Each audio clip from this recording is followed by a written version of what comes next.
Salmo de número 33 é um convite à confiança. Diz assim a palavra de Deus: exultai, ó justos, no Senhor, aos retos fica bem louvá-lo. Celebrai o Senhor com harpa, louvai-o com cânticos no saltério de 10 cordas. Entoai-lhe novo cântico, tangei com arte e com júbilo, porque a palavra do Senhor é reta e todo o seu proceder é fiel. Ele ama a justiça e o direito. A terra está cheia da bondade do Senhor. Os céus por sua palavra se fizeram, e pelo sopro de sua boca o exército deles. Ele ajunta em montão as águas do mar, e em reservatório encerra as grandes ondas. Tema ao Senhor toda a terra, temam-no todos os habitantes do mundo, pois ele falou e tudo se fez, ele ordenou e tudo passou a existir. Verso 10: o Senhor frustra os desígnios das nações e anula os intentos dos povos. O conselho do Senhor dura para sempre, os desígnios do seu coração por todas as gerações. Feliz a nação cujo Deus é o Senhor, e o povo que ele escolheu para a sua herança. O Senhor olha dos céus e vê todos os filhos dos homens. Do lugar de sua morada, observa todos os moradores da terra. Ele que forma o coração de todos eles, que contempla todas as suas obras.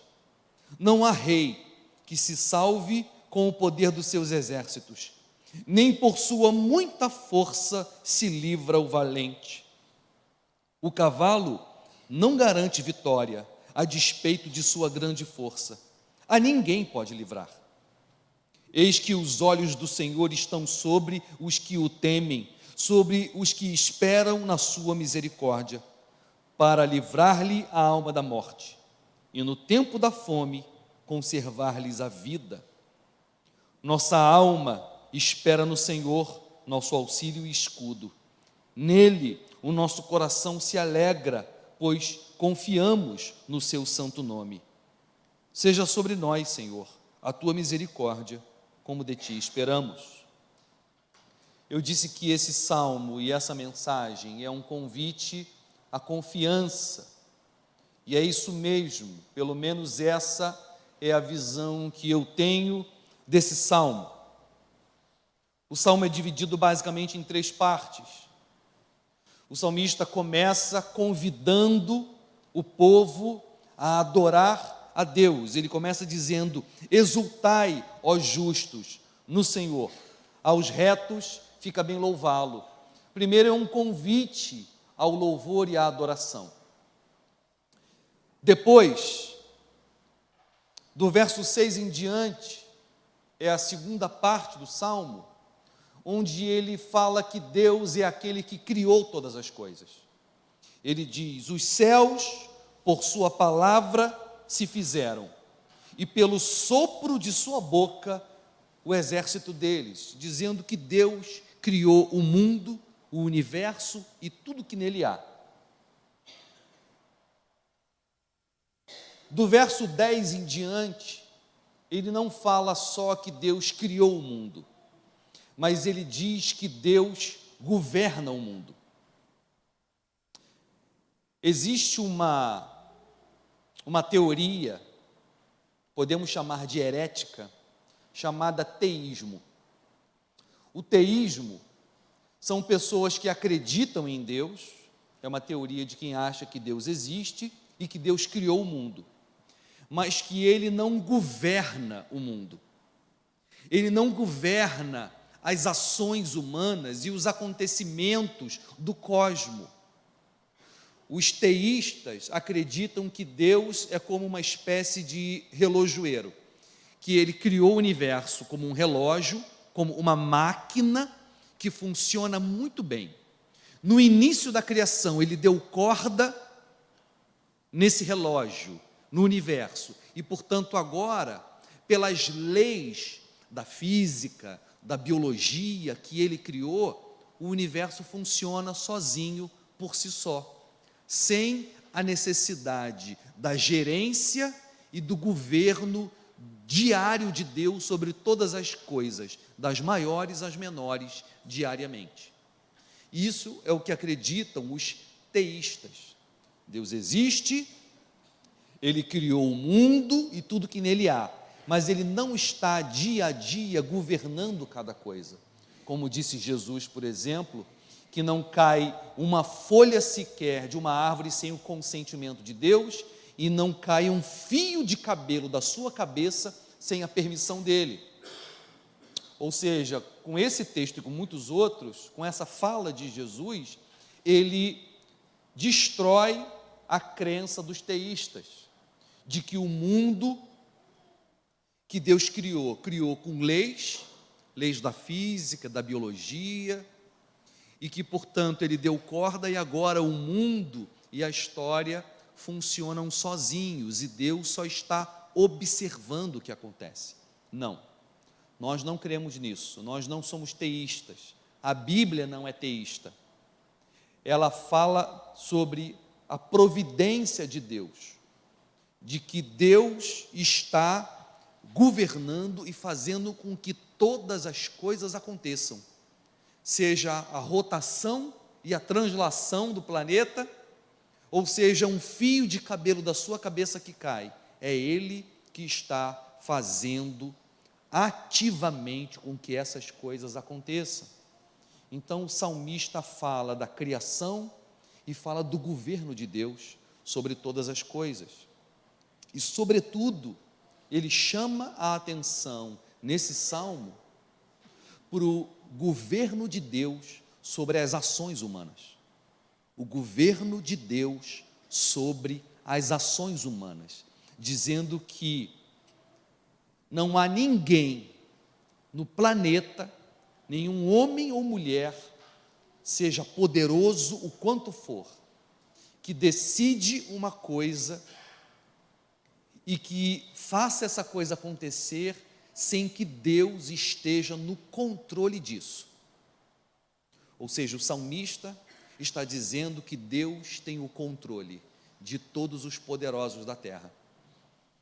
Olha o que ele diz, verso 10: o Senhor frustra os desígnios das nações e anula os intentos dos povos. Ele está dizendo, o homem faz planos, e quando ele fala das nações, ele está falando de nações poderosas, que têm a intenção de destruir outras nações, ou de construir sei lá o quê.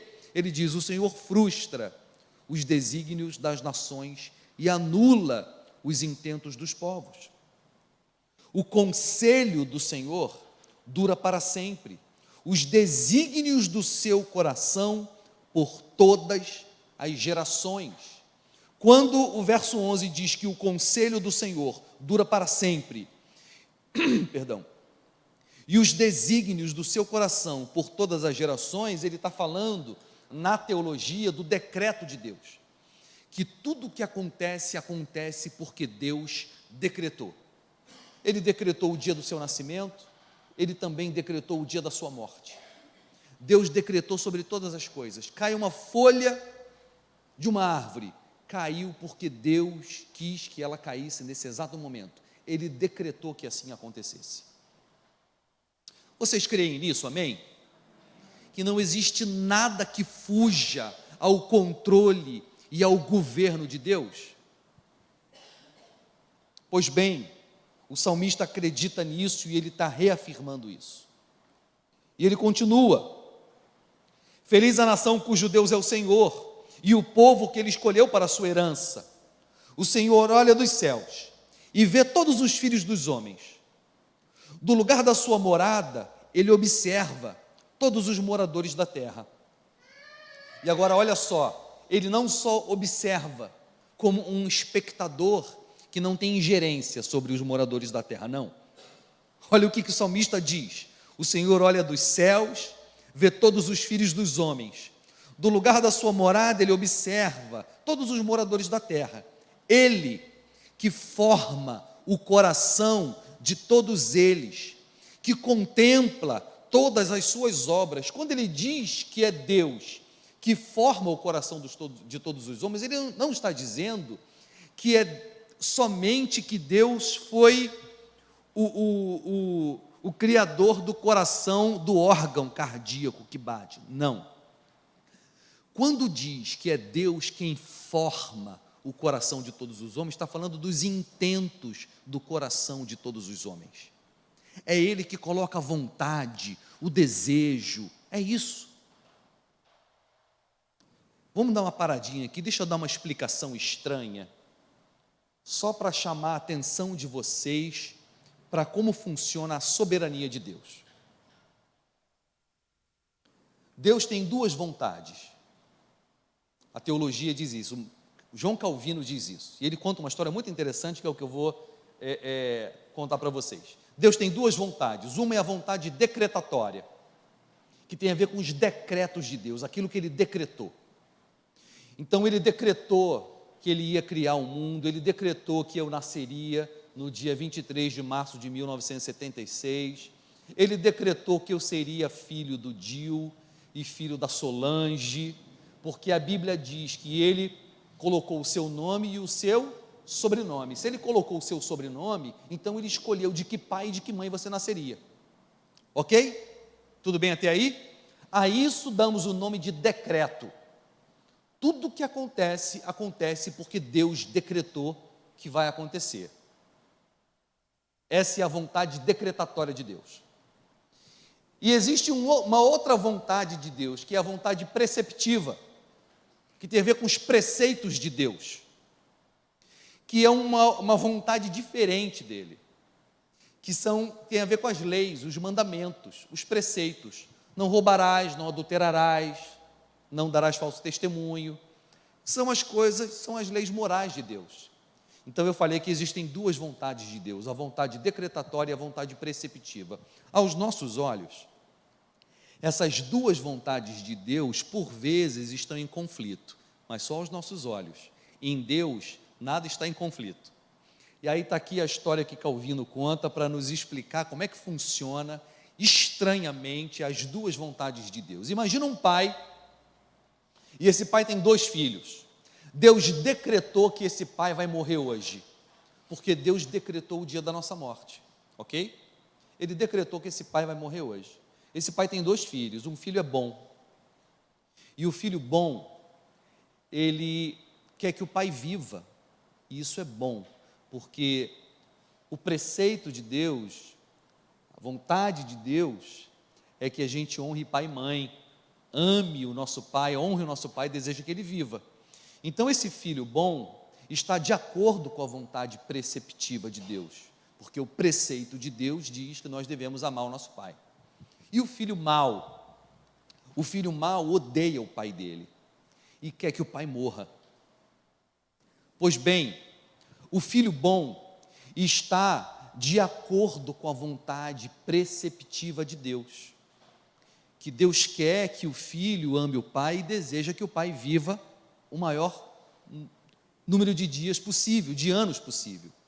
Só que ele está contra a vontade decretatória de Deus, porque Deus decretou que esse pai vai morrer hoje e o filho bom não quer que o pai morra hoje. Enquanto que o filho mau está contra a vontade preceptiva de Deus, violando o preceito de que nós devemos amar os nossos pais, não desejar que os nossos pais morram, mas ele está de acordo com a vontade decretatória de Deus, porque Deus quer que esse pai morra hoje e o filho também quer que ele morra hoje. Veja, contei essa história confusa para dizer que Deus, aos nossos olhos, às vezes é estranho. É Ele, por que eu contei essa história toda? Diz que é Ele que forma o coração dos homens, mas é Ele também que, ao formar o coração dos homens e ao colocar vontades no coração desses homens, Ele frustra os planos desses homens. Portanto, parece aos nossos olhos que as vontades de Deus estão em conflito muitas vezes. Os seus decretos estão e são contrários à sua vontade legal. Por isso ele diz: o Senhor frustra os desígnios das nações e anula os intentos dos povos. Ele frustra a vontade do coração dos homens. Só que no verso mais abaixo, verso 15, diz que ele forma o coração de todos eles. Ele que contempla todas as suas obras. É esse Deus que governa sobre tudo. O salmista tem isso em mente. Verso 16: não há rei que se salve com o poder dos seus exércitos, nem por sua muita força se livra o valente.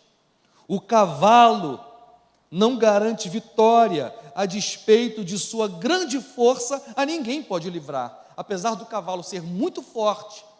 E se um exército tiver muitos cavalos, muitos cavaleiros, se um rei tiver um exército muito grande, isso não garante que ele ganhará a batalha.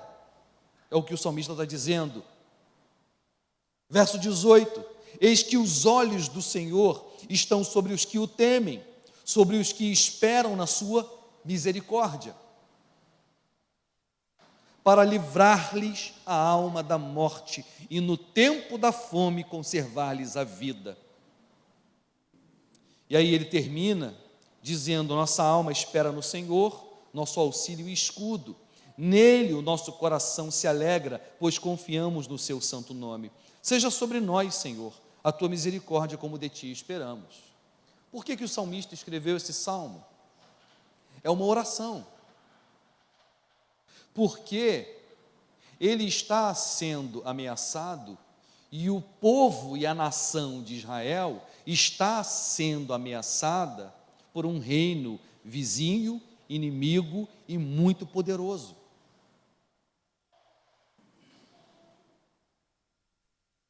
E diante da ameaça de invasão, de destruição de um povo maior e mais poderoso em batalha do que eles, o salmista se lembra de uma coisa: de que o cavalo não garante a vitória a despeito da sua grande força, a ninguém pode livrar. Não há rei que se salve com o poder dos seus exércitos, nem por sua muita força se livra o valente. Por quê? Porque eis que os olhos do Senhor estão sobre os que o temem, e sobre os que esperam na sua misericórdia, para livrar-lhes a alma da morte e no tempo da fome conservar-lhes a vida. O salmista está dizendo que existe uma força oculta aos olhos dos homens que governa a história e que viola todas as regras da nossa lógica e da nossa razão, que ele chama aqui de misericórdia.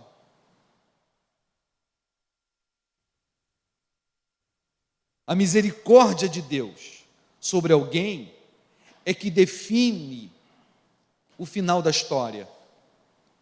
Eis que os olhos do Senhor estão sobre os que o temem, sobre os que esperam na sua misericórdia. Existe o valente, existe o cavalo e o cavaleiro, existe o rei com um exército gigante, e aos olhos naturais isso é suficiente. Um exército muito mais poderoso é suficiente para vencer um exército menos poderoso, simples assim. O salmista diz: não, não é simples assim. Existe um outro fator que interfere na história e na experiência humana. Os olhos do Senhor estão sobre aqueles que o temem, para exercer misericórdia. E aí ele termina o salmo dizendo: seja sobre nós, Senhor, a tua misericórdia, como de ti esperamos. Esperamos que o Senhor nos livre desse exército que está vindo contra nós, que é muito mais poderoso do que nós.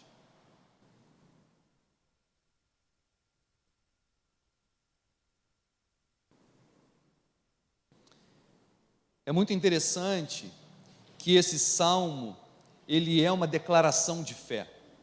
O salmista começa convidando o povo a louvar a Deus, e a gente, em geral, tem a sensação, ao ler os salmos, que eles estão louvando a Deus por um livramento que Deus deu, mas nem sempre é o caso, como não é o caso nesse salmo aqui. Ele está lembrando quem Deus é, e ele não está falando isso para Deus, ele está falando isso para ele mesmo. É uma coisa que eu e você precisamos aprender a fazer. Se é que você já não sabe, e acredito eu que saiba, precisamos aprender a pastorear nossa própria alma. A gente vê isso na Bíblia o tempo inteiro. O salmista no Salmo 42, ele está abatido, e ele não sabe qual é o motivo do abatimento dele. E aí ele diz: por que te abates, ó minha alma? Com quem que ele está conversando? Com Deus? Não, ele está conversando com ele, está conversando com a alma dele, e ele está pastoreando a alma dele. Por que te abates, ó minha alma? Ele prega para ele mesmo. Aprenda a pregar a palavra de Deus para você. Por que te abates, ó minha alma? E por que te perturbas dentro de mim? Ele estava perturbado. E aí, qual é a pregação que ele faz para ele? Espera em Deus, pois ainda o louvarei. A Ele, meu auxílio e Deus meu. Ele lembra a alma dele que ele ainda louvará.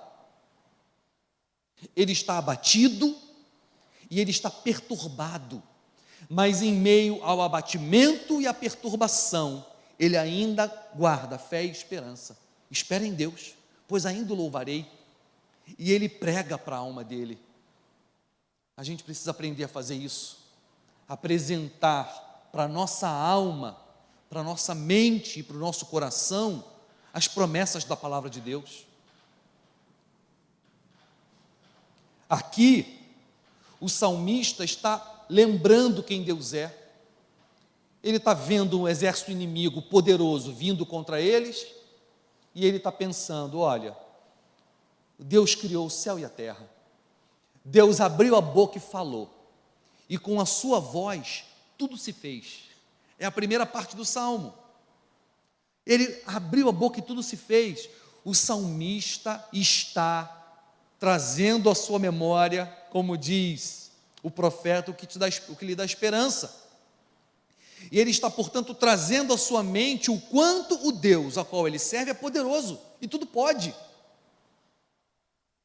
Ele está dizendo: Deus criou tudo, Ele governa sobre a criação. E aí, meus irmãos, a gente precisa trazer isso à nossa mente, de que Deus é o Deus que governa, criou todas as coisas, olhar para tudo, ver a grandeza de tudo, a organização de tudo, a beleza de tudo, o poder de tudo, e dizer: foi o meu Deus que fez isso. Só que parece que nós somos uma geração que perdemos muito da fé, por conta do racionalismo, do iluminismo, da tecnologia, da ciência, porque a gente olha para um elemento da vida humana e a gente consegue descrever cientificamente, a partir da física, a partir da biologia, seja lá o que for, a gente consegue descrever o que está acontecendo e por que está acontecendo. A gente acha que porque nós desvendamos o mistério, perdeu-se a necessidade de Deus, da existência de Deus e do poder de Deus fazendo aquilo se mexer, fazendo aquilo existir, se mover e se desenvolver do jeito que é. A gente perdeu o senso de transcendência do mundo da criação. Parece que a ciência deu conta de explicar a existência de tudo de tal maneira que nós, na prática, nos tornamos teístas. Deus criou, mas Ele não precisa estar aqui governando isso. Isso funciona sozinho. Quando o salmista diz, no verso 5, toda a terra está cheia da bondade do Senhor. Ele vê a mão de tudo e a bondade de Deus em tudo. E é tão limitante quando a gente esquece e perde de vista que Deus está por trás disso. Quer ver uma coisa? Eu vou me arriscar a falar de biologia diante do pastor Léo, que é biólogo. Então, Léo, eu ia dizer, me corrija se é verdade, mas não me corrige não, finge que é verdade, só para não pagar mico. Tem uma coisa chamada mimetismo na natureza, que é fantástico. Aí eu estava vendo uma vez um documentário desses do Discovery Channel, essas coisas assim, e um cara viu uma larva que vira borboleta. Ela fez um casulo, só que o casulo que ela fez era idêntico a uma serpente.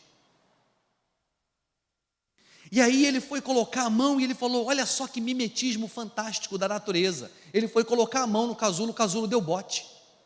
O casulo de uma lagarta deu um bote, simulou o bote de uma serpente. E o casulo era o corpinho de uma serpente e a cabeça de uma serpente, que é o predador do predador da lagarta. Agora vamos lá, aí o sujeito, vocês entenderam a história? Aí o sujeito olha, o cientista olha e diz, olha que mimetismo, que é imitação. Olha que imitação fantástica da natureza. Não, pera lá.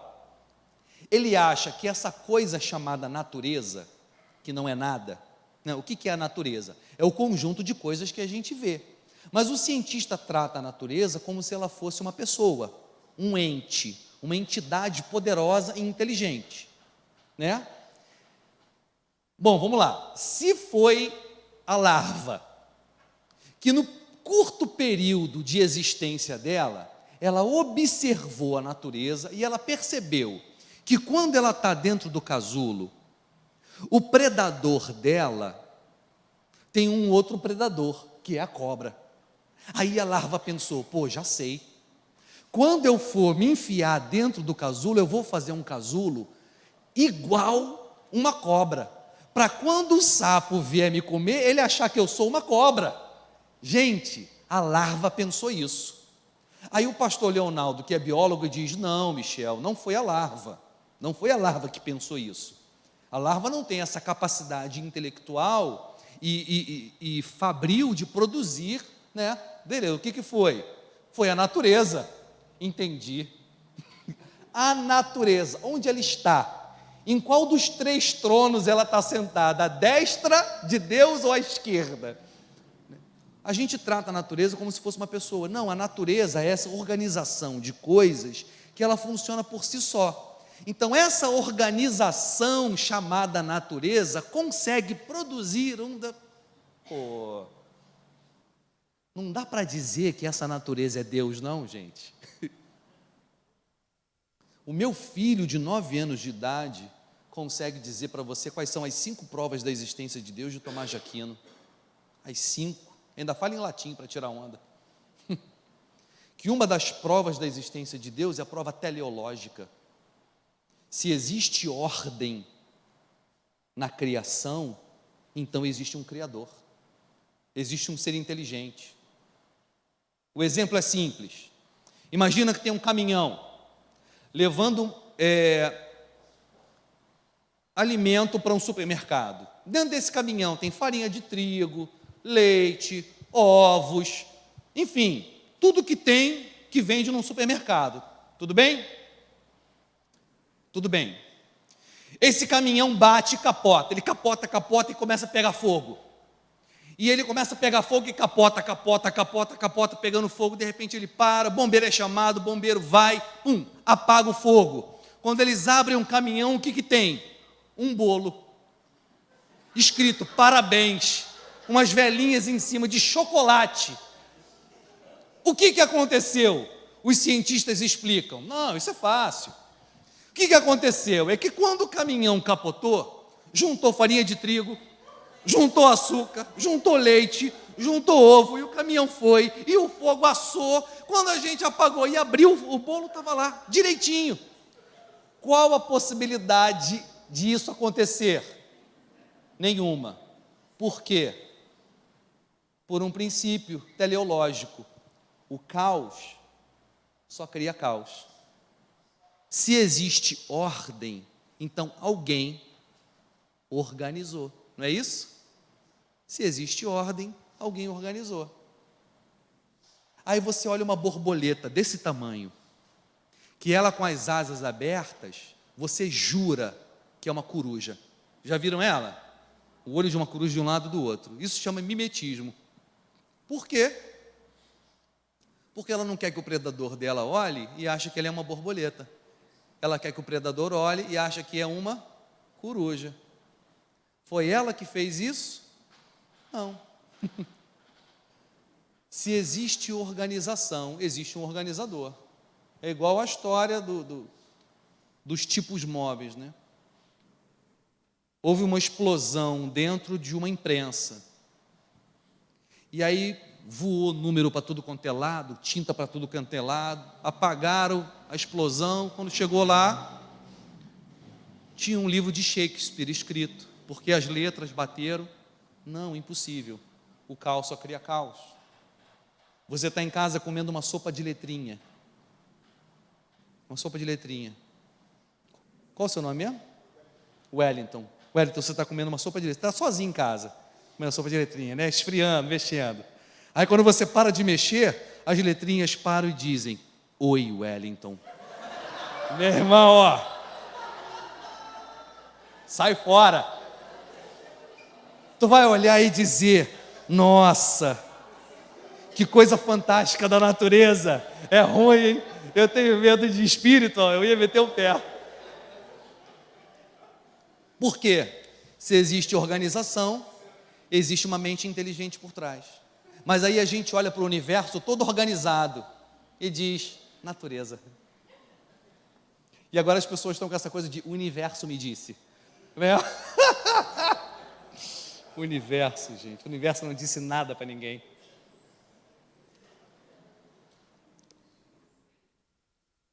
Por que eu dei essa volta toda?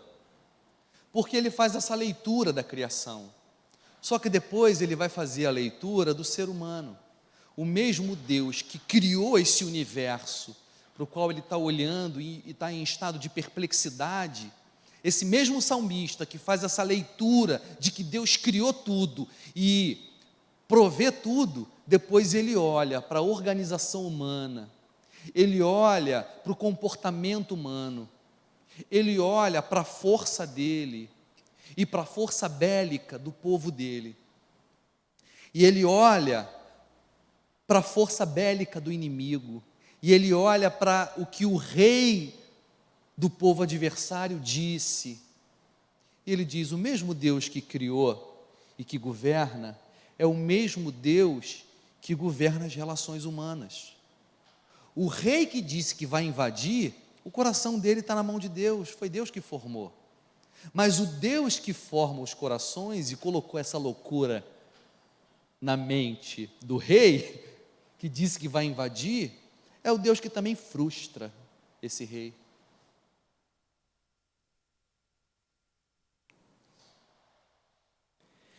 É verdade que Deus criou leis da natureza. Eu gosto muito de um livro do Stephen Hawking. O primeiro que ele escreveu não é o Universo na Casca de Nós, não. É um primeiro, Uma Breve História do Tempo. Uma Breve História do Tempo. O Stephen Hawking, vocês sabem quem é, aquele físico fantástico. E ele, a princípio, diz que era ateu. Mas nesse livro, no prefácio, ele diz uma coisa muito interessante.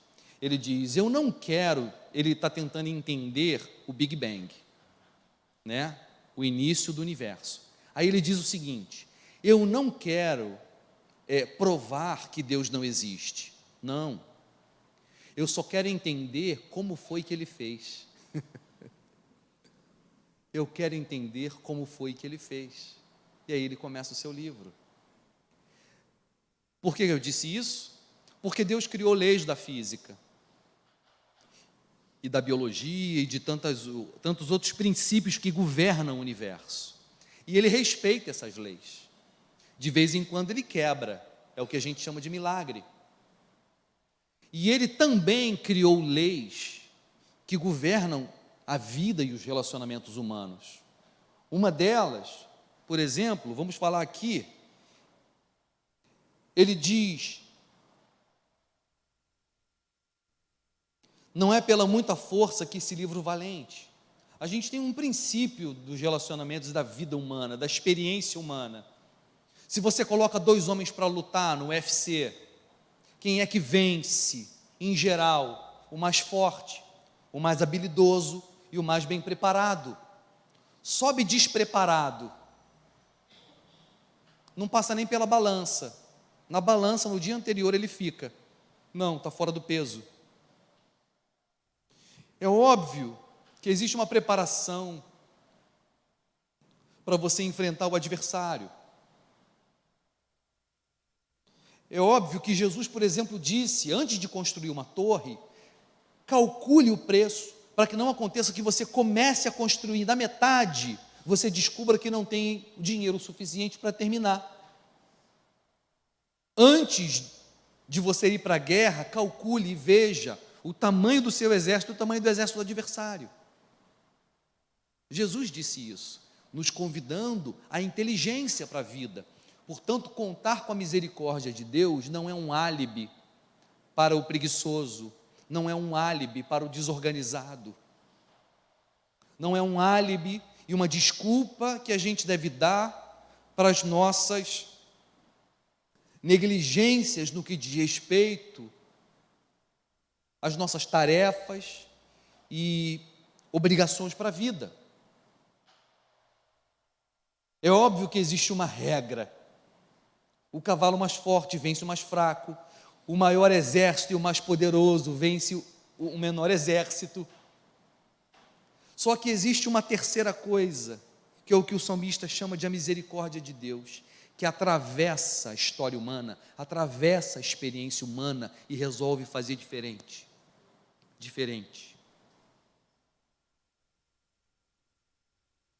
E o salmista está lembrando disso, porque olhando para a vida dele, para a situação em que ele se encontra, para as circunstâncias em que ele está, ele diz: para isso aqui eu preciso de um milagre.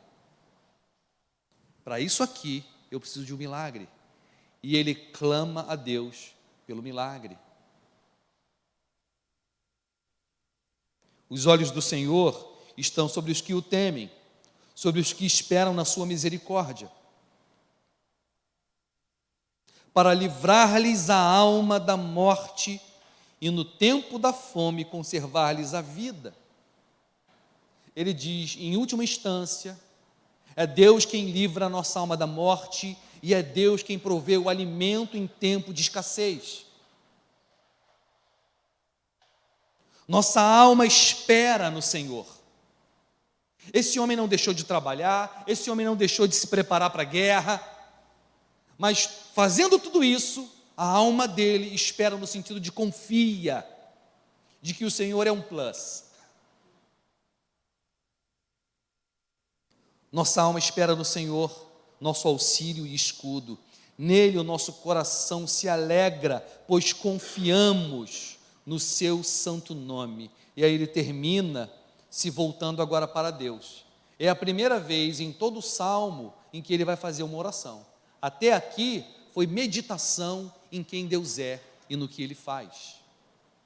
No final, no último verso, ele faz uma oração. Seja sobre nós, Senhor, a tua misericórdia, como de ti esperamos. Eu gosto do como de ti esperamos. Ele está dizendo, eu não espero outra coisa do Senhor, senão misericórdia. E o que ele chama de misericórdia?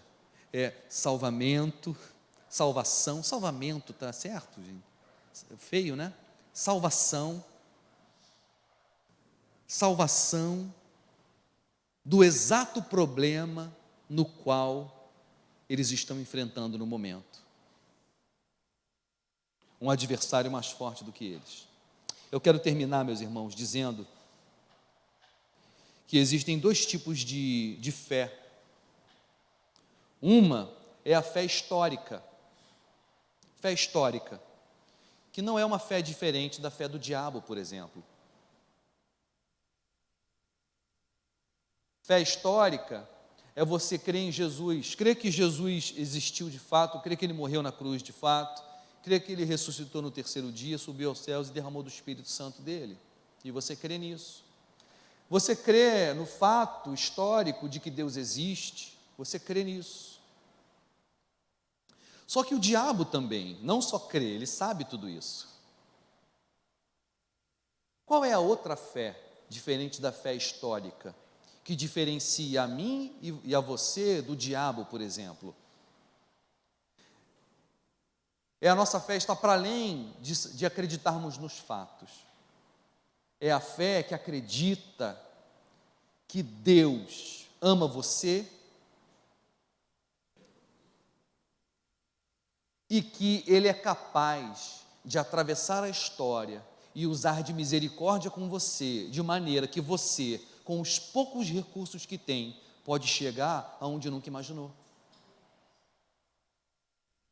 Ou seja, o resultado da sua vida não pode ser calculado pelos recursos que você tem, porque existe uma coisa chamada misericórdia de Deus, que é quando Deus resolve ser favorável a você e, para além dos recursos que você possui, te dar resultados extraordinários.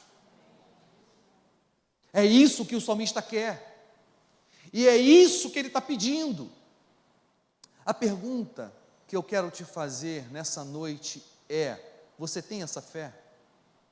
Você acredita que Deus te ama a tal ponto de que os olhos dele estão contemplando você e que ele pode atravessar a história e toda a lógica humana, e a despeito da pouca força que você tem, dos poucos recursos que você tem, da pouca competência que você tem para as demandas da vida, fazer com que você consiga resultados que estão para além do que você poderia naturalmente conseguir?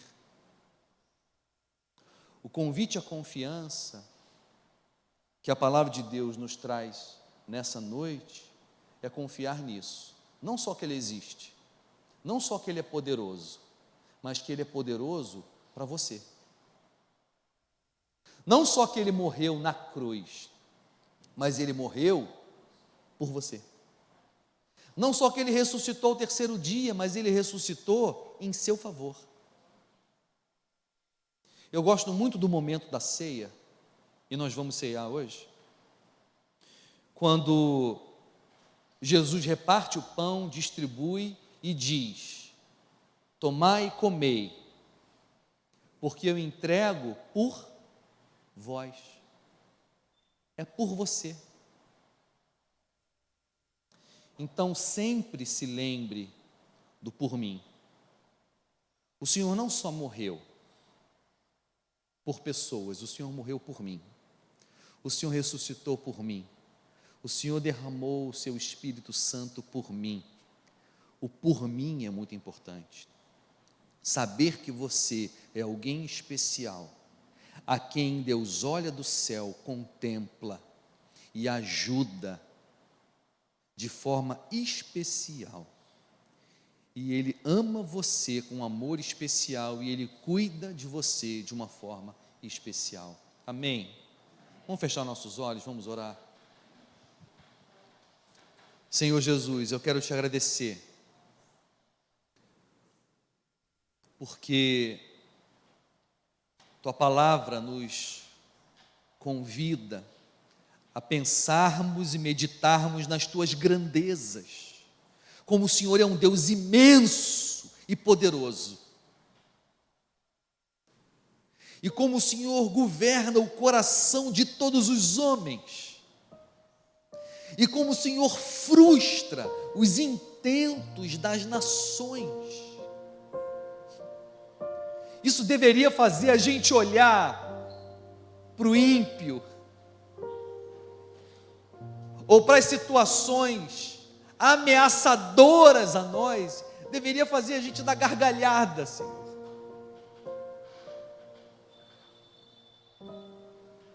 que não importa o tamanho do meu inimigo, e do ódio que ele tem por mim, e do que ele disse que fará contra mim,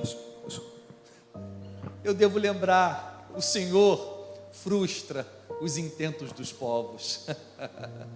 O Senhor dá gargalhada quando os adversários intentam acusação contra nós. O que nos rouba o sono está debaixo das tuas mãos. O Senhor tem controle sobre tudo. E eu quero terminar, Senhor, pedindo para mim e para os meus irmãos o que o salmista na tua palavra pede: seja sobre nós, Senhor, essa tua misericórdia, como de ti esperamos, porque não esperamos outra coisa do Senhor. Qualquer coisa diferente da tua misericórdia, da tua salvação, do teu socorro, da tua interferência, qualquer coisa diferente disso é estranho para nós. Seja sobre nós a tua misericórdia, como de ti esperamos, e nos ensina, Senhor, a não só crer que o Senhor existe, que é uma mera fé histórica, ou de que o Senhor salvou Moisés, Josué, Calebe. Isso é fé histórica, Senhor. Nos ensina a confiar que o Senhor salva a nós, em teu santo nome, Jesus. Amém, amém. Deus abençoe, meus irmãos.